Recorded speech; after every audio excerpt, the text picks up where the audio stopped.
Assalamualaikum warahmatullahi wabarakatuh. Waalaikumsalam warahmatullahi wabarakatuh.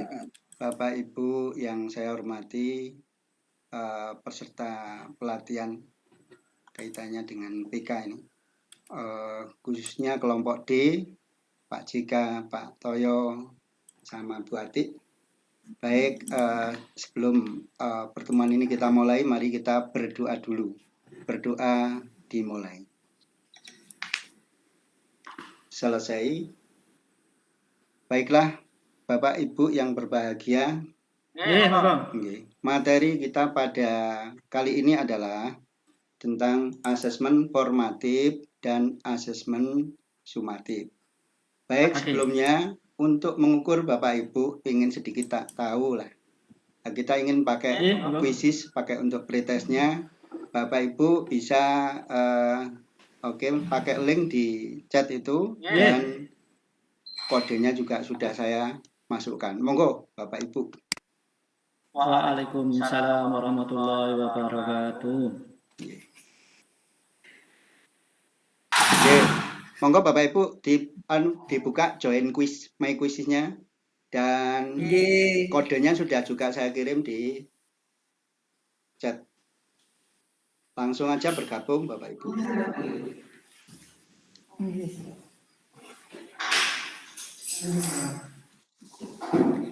Ini langsung tekan mulai nggih, Pak? Nggih, monggo. Itu yang join ya? Apa barangkali saya gak keliru ya? Ya. Bentar.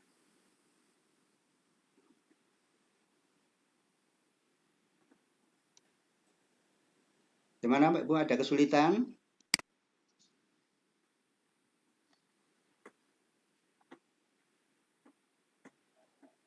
Maaf Pak, ini milihnya gimana? Kenapa? Saya tekan-tekan kok nggak bisa ini. Masa? Mainnya. Oh.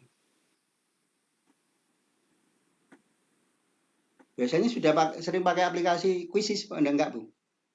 Enggak. Oh, kalau enggak ke Google. Milih tema dulu, milih tema. Itu kita sudah lihat tadi hasilnya kuis untuk pretest Bapak Ibu sekalian ya. Dan untuk pendalaman kita lanjutkan ke materi yaitu tentang asesmen formatif dan asesmen sumatif. Harapannya nanti setelah kita mengikuti pembelajaran ini di akhir di post-testnya nanti hasilnya naik ya, tambah tinggi. Amin. Oke. Monggo di share untuk materinya kita share ya. Jadi ini Bapak Ibu, agenda sesinya kita adalah konsep asesmen formatif dan sumatif, bentuk asesmen dan umpan balik. Lanjut ya. Berikutnya slide kita. Oke, Bapak Ibu, ada dua pertanyaan, asesmen formatif dan sumatif. Sebagai pengetahuan awal, mari refleksikan pengetahuan yang Bapak Ibu pahami. Jadi kalau pakai kuis sekarang okelah tanya jawab. Ya, yang pertama adalah apa sajakah kira-kira hal yang penting diperhatikan dalam pelaksanaan asesmen pembelajaran di kelas? Monggo Pak Jika dulu.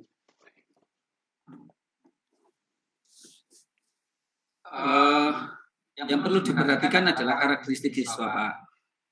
Terus kemudian capaian-capaian apa yang akan dicapai, capaian pembelajaran apa saja yang akan dicapai oleh siswa tersebut.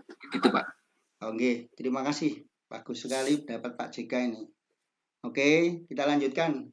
Mungkin menurut Bu Atik, silakan menambah atau gimana? Monggo. Nggih, sebentar. Terima kasih Pak Nggih atas waktunya.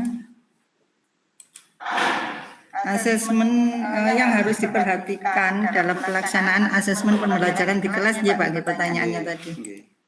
Nah, ini yang harus diperhatikan, saya setuju sekali dengan jawaban dari Pak Jam, yaitu kita harus mengetahui benar-benar kondisi siswa kita, baik dari kejiwaan maupun psikologinya, kemudian masalah-masalah yang dihadapi siswa tersebut itu juga harus kita ketahui biar kita nanti di pembelajaran itu bisa menentukan model pembelajaran apa yang cocok untuk siswa tersebut. Oke, sudah Bu Ati? Oke, terima kasih Bu Ati. Oke, saya lihat Pak JK, Bu Ati ini memang sudah guru yang sudah banyak pengalaman, sehingga apa yang dilakukan ini adalah sesuatu yang disampaikan ini. Jadi baik untuk Pak Toyo ini, Pak Toyo. Oh, Pak Toyo koneksinya. Ya ini memang kondisi murid kita ini banyak yang dari pegunungan, jadi ya mohon maaf ya agak kesulitan begitu masalah jaringan ya. Mudah-mudahan nanti ke depan ada pemikiran bahwa jaringan internet semuanya akan berjalan dengan bagus ya. amin. Wah ini sudah muncul Pak Toyo ini. Tenggelam. Monggo Pak Toyo. Sekarang Pak Toyo. Oh Pak Toyo belum sambil menunggu. Kita lanjutkan untuk pertanyaan kedua ini. Nah, apa perbedaan asesmen formatif dan asesmen sumatif? Pak JK dulu juga. Ayo monggo Pak JK. Untuk asesmen formatif itu dilakukan untuk mengukur ketercapaian pembelajaran di setiap akhir sesi di hari tersebut.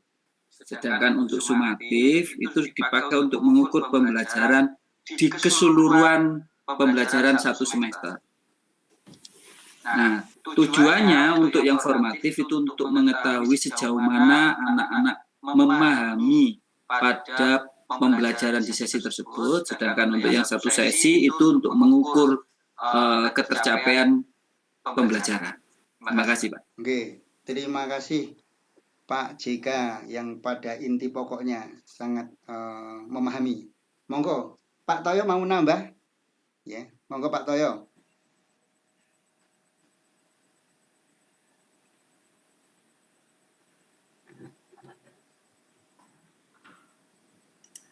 Ya, terima kasih Pak. Kalau menurut saya, untuk penilaian asesmen formatif itu adalah penilaian yang dilakukan di tengah-tengah proses pembelajaran, Pak.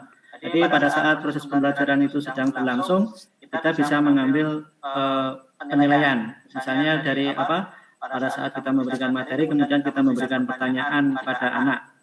Itu menurut saya itu adalah penilaian formatif. Sedangkan yang sumatif itu penilaian yang kita lakukan setelah kita selesai memberikan materi. Misalnya kalau dulu KD Pak ya, misalnya KD 1, 2 sudah selesai, kita berikan ulangan. Nah, itu kalau menurut saya itu adalah, pemahaman saya itu adalah penilaian sumatif. Kurang lebih seperti itu Pak Warti. Okay. Terima kasih Pak Toyo. Untuk asesmen sumatif, saya kembalikan ke Pak JK dulu. Untuk asesmen sumatif yang disampaikan Pak Toyo tadi, gimana menurut Pak JK? Ya, hampir mirip dengan yang saya sampaikan. Ya jelas sumatif itu untuk mengukur di akhir pembelajaran, Pak. Oke, terima kasih. Bu Ati silakan mau menambah. Hampir sama Pak. Jawabannya dengan Pak JK, Pak Jam sama Pak Toyo tadi, bahwa asesmen sumatif itu bertujuan menentukan tingkat pencapaian hasil belajar siswa yang dilakukan di akhir materi pembelajaran. Nah, untuk pada asesmen formatif, ini guru bisa mengumpulkan informasi yang membantu guru memberikan umpan balik dan tindak lanjut pada proses pembelajaran. Itu Pak pendapat saya. Oke. Terima kasih Bu Ati yang sudah menyampaikan. Saya pikir sudah banyak memahami. Oleh karena itu, mari kita lihat materi berikutnya. Nanti sambil kita cocokkan pendapat masing-masing tentang asesmen ini. Ini ada jenis asesmen, ya. Asesmen bukan sekedar untuk mengetahui pencapaian hasil belajar peserta didik. Asesmen dapat meningkatkan kemampuan peserta didik dalam proses belajar. Oke, lanjut aja, Bu.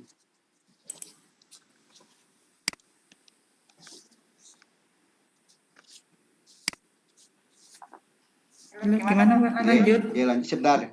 Ini Pak Ibu ada di dalam gambar kita lihat ya, asesmen formatif dan asesmen sumatif. Asesmen sebagai refleksi proses pembelajaran. Dan untuk yang for ada S, for, of ya. Asesmen untuk perbaikan proses pembelajaran dan asesmen sebagai evaluasi pada akhir proses pembelajaran. Jadi ini pembelajaran. Kita lanjut. Oke. Nah, di sini ada konsep asesmen formatif dan sumatif. Ya. Jadi asesmen formatif. Ya.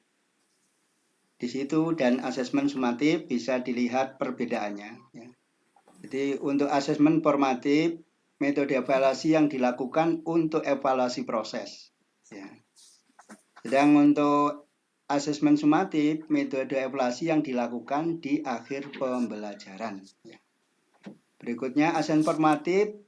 Wah, ya sudah. Asesmen formatif penilaian formatif yang bisa disebut asesmen ya. Asesmen formatif, penilaian formatif yang bisa disebut asesmen folining adalah proses mengumpulkan data atau informasi atau bukti-bukti mengenai sejauh mana atau seberapa baik kemajuan peserta didik dalam menguasai kompetensi menginterpretasikan data informasi tersebut dan memutuskan kegiatan pembelajaran yang paling efektif bagi peserta didik agar dapat menguasai materi kompetensi secara optimal. Dari sini mungkin ada pertanyaan, Bapak Ibu? Belum ada, Pak. Belum ada. Kita lanjutkan kalau begitu. Oke, lanjut nih. Ya. Penilaian formatif merupakan bagian dari langkah-langkah pembelajaran dilakukan selama kegiatan belajar mengajar berlangsung yang merupakan bagian dari praktek ya, keseharian pendidik dan peserta didik di dalam proses belajar mengajar di kelas. Penilaian formatif yang dilakukan pendidik tidak hanya penilaian untuk pembelajaran atau assessment for learning, tapi juga penilaian sebagai pembelajaran atau assessment as learning.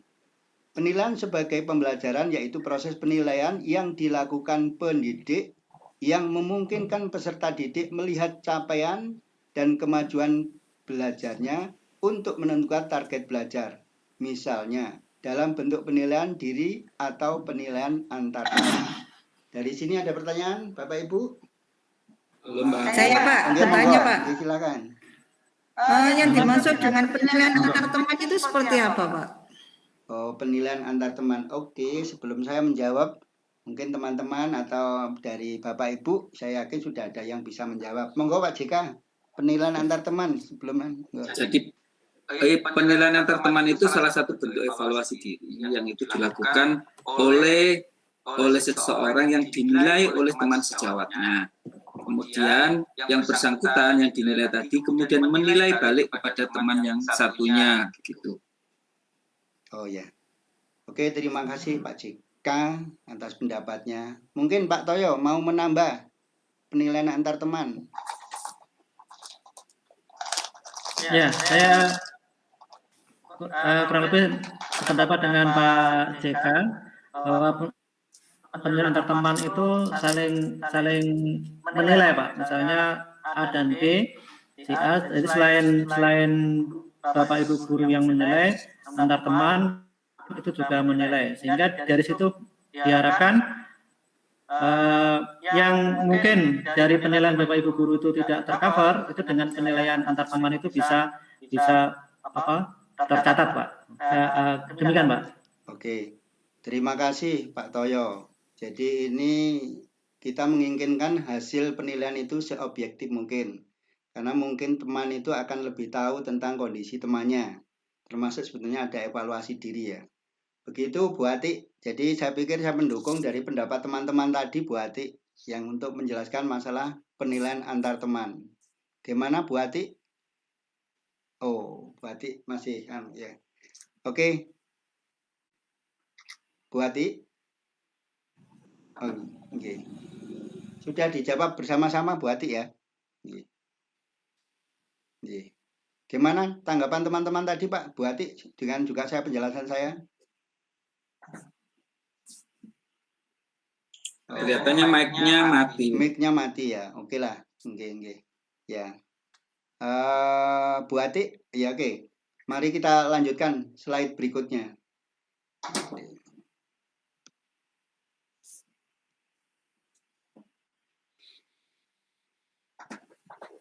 Musik, Pak. Mute. Agar kami mute. Mute di sini. Ya, karena Ya. Bu Ati.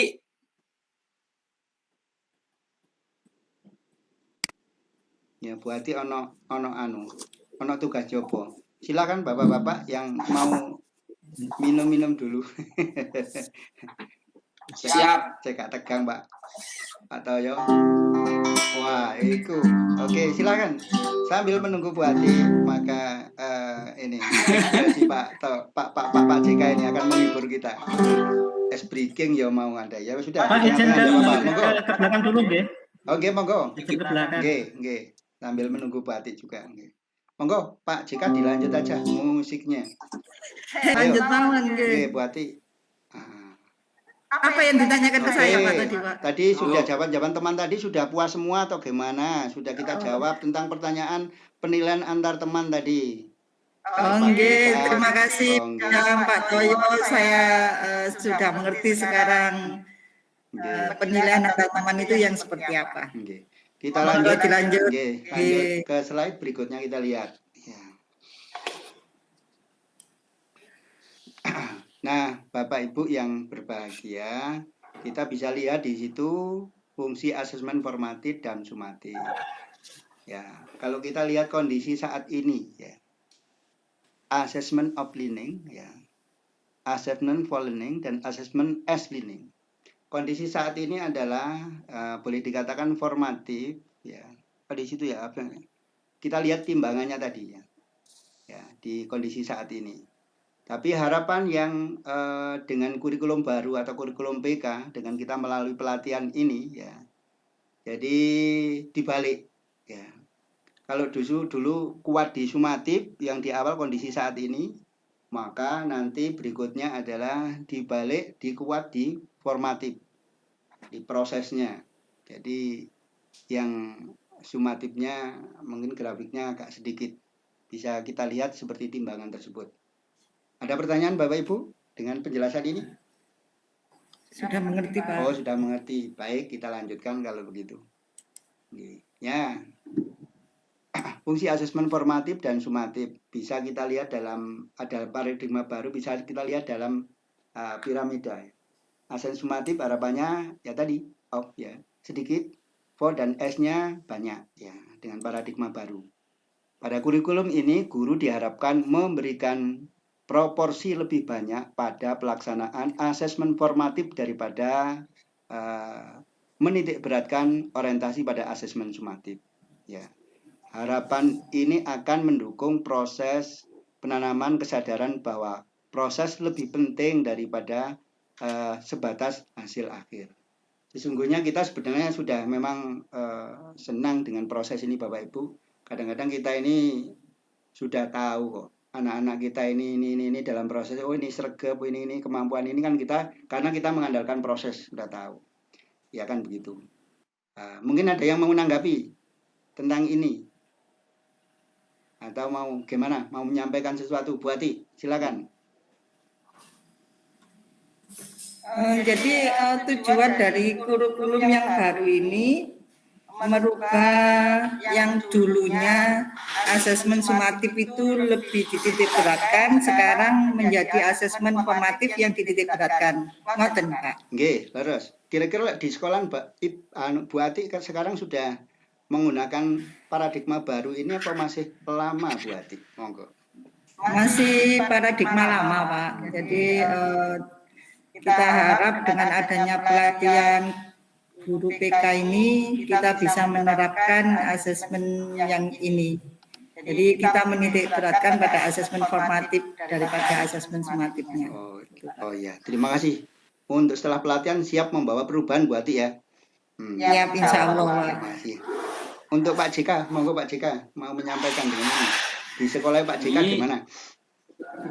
Kalau saya mengamati sebenarnya kalau kita pembelajarannya berbasis kompetensi ini mirip-mirip. Karena kalau pembelajaran berbasis kompetensi itu setiap akhir kompetensi itu harusnya diuji.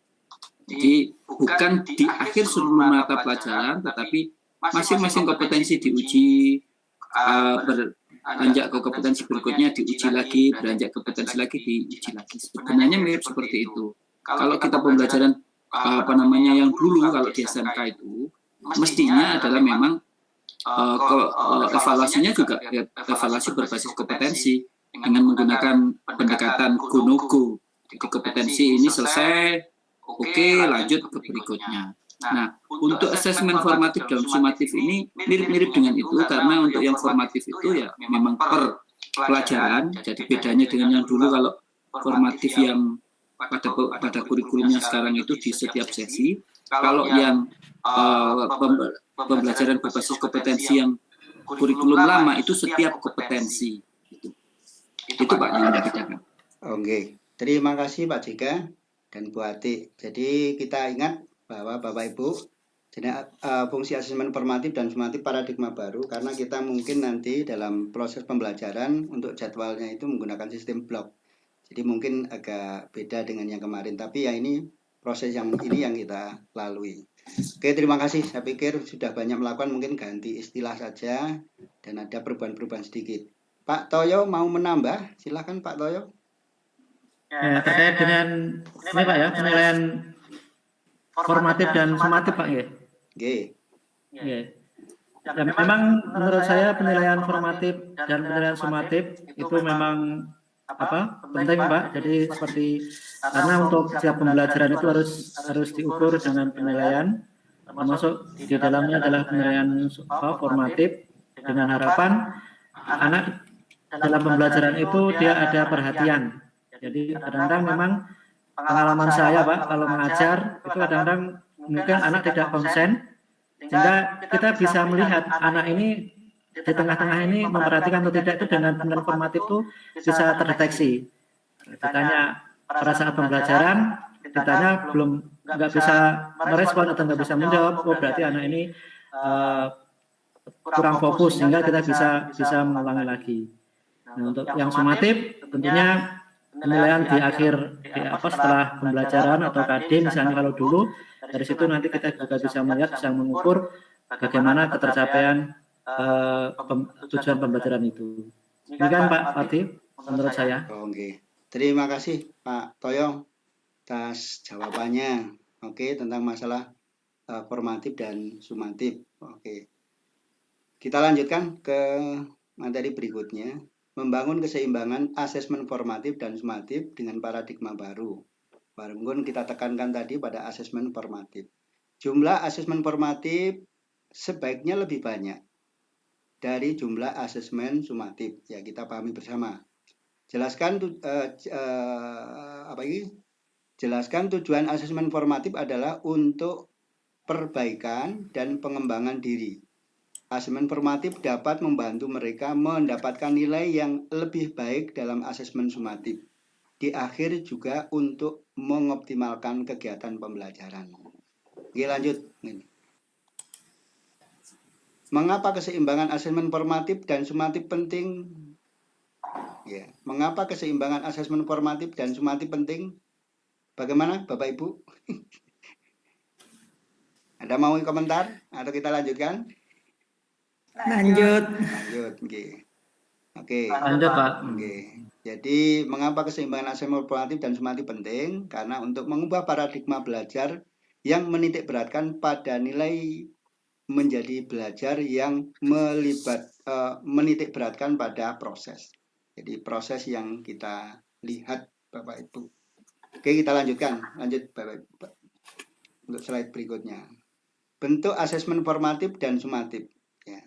Contoh untuk asesmen tidak ada yang tertulis, ada yang tertulis ya. Yang tidak tertulis di sini ada diskusi kelas, drama, produk, presentasi, tes lisan. Ya, bentuk asesmen formatif dan sumatif. Kira-kira Bapak Ibu dalam hal ini yang asesmen tidak tertulis ini pernah melakukan atau tidak? Bagaimana Pak Jika? Silakan. Saya pernah melakukan untuk tes yang tidak tertulis ini. Kita bisa melalui tanya jawab, diskusi, kemudian kita juga bisa melalui melalui percakapan yang kita lakukan di dalam kelas, gitu Pak. Oke, terima kasih. Bu Ati mau nambah? Cukup Pak. Cukup, oke. Kita lanjutkan ya Pak, karena kita berburu dengan waktu. Berikutnya asesmen formatif dan sumatif, contoh bentuk asesmen yang tertulis. Jadi ada refleksi, jurnal, esai, poster, tes tertulis. Bu Ati pernah melakukan ini, Bu Ati? Ya, pasti pernah Pak, untuk asesmen tertulis ini. Kita lakukan setiap di akhir pembelajaran itu ada asesmen tertulis. Refleksi juga ya, Bu ya? Iya, refleksi berbentuk refleksi, jurnal, poster maupun berupa soal-soal Pak. Oh gitu. Untuk Pak Toyo, monggo Pak Toyo.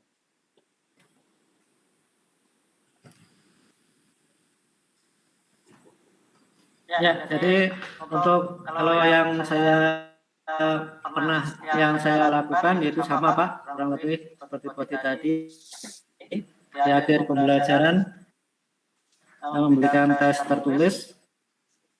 Nah, kemudian dari refleksi.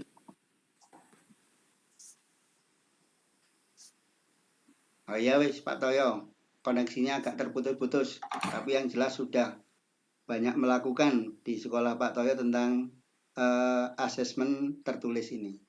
Ya, kita lanjut ya Bapak Ibu, karena kita ya mengejar waktu, di mana Pak Guru kita jika belum menyampaikan juga ini, sudah ngantuk capek juga ini. Oke, selanjutnya ada umpan balik ya. Jadi umpan balik. Mengapa umpan balik penting? Umpan balik merupakan kumpulan informasi mengenai bagaimana seseorang melakukan suatu kegiatan. Umpan balik biasanya berisi hal baik yang sudah dilakukan, hal yang butuh perbaikan, dan hal yang bisa dikembangkan untuk aktivitas selanjutnya.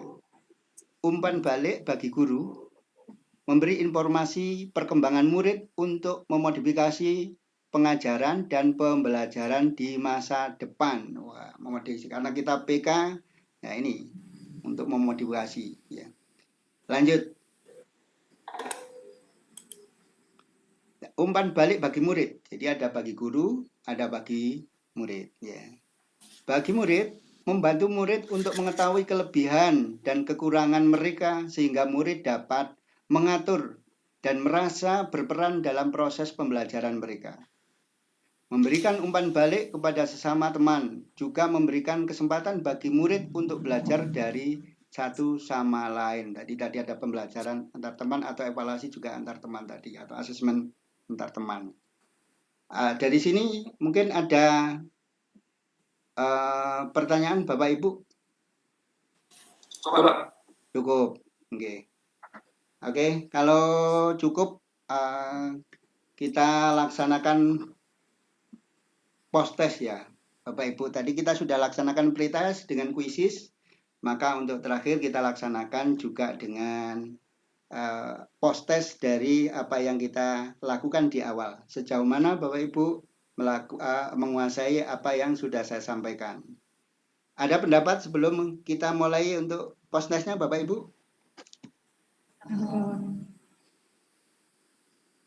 Oke, langsung aja Bu ya. Jadi kita akan share untuk link kuisisnya. Kodenya saya link di chat ya, di chat. Bapak Ibu masuk di join my kuisis, masukkan kode, dan nanti setelah itu akan kita mulai startnya. Oke, saya hitung Bapak Ibu. Oh, oke. Pak JK ini sudah masuk, ini saya lihat. Wah. Berikutnya Pak Toyo masuk ini. Ya. Berikutnya Bu Ati sudah masuk. Nah, kita mulai. Oke, langsung start saja. Ya. Nah, kita langsung start. Silakan Bapak Ibu mengerjakan. Oke, Bapak Ibu, terima kasih sudah melakukan post test dan hasilnya mantap-mantap semua. Yang tadi berkisaran 78 sekarang sudah menjadi 100 semua. Pak JK, Bu Ati, Pak Toyo. Tepuk tangan untuk Bapak Ibu semua yang hebat-hebat ini. Oke. Dan marilah di akhir pembelajaran ini sebelum kita tutup kita berdoa dulu. Berdoa